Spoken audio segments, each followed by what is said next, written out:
మనిషి జీవితం ఎప్పుడు ఎలా మారుతుందో ఎవరు ఊహించలేరు. ముఖ్యంగా సినిమా ఇండస్ట్రీలో ఎవరి దశ ఎప్పుడు మారుతుందో ఎవరు ఊహించలేరు.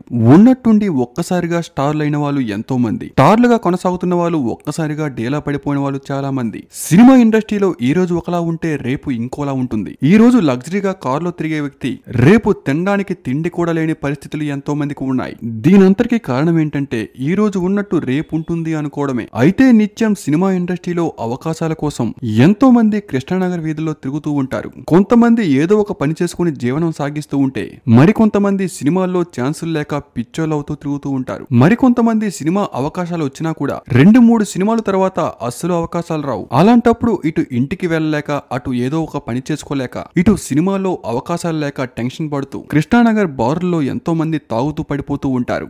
మరికొంతమంది సరదాగా వెళ్తే వాళ్ళు పెద్ద స్టార్లు అయిపోతూ ఉంటారు.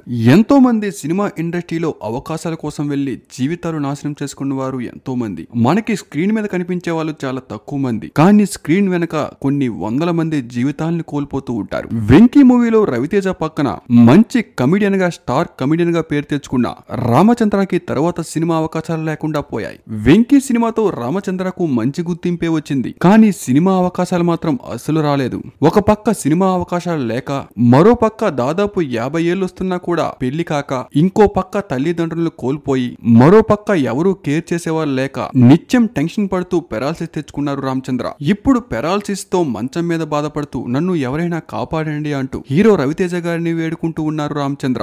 ఇంతవరకు సినిమా ఇండస్ట్రీ నుంచి ఎవరూ కూడా స్పందించలేదు.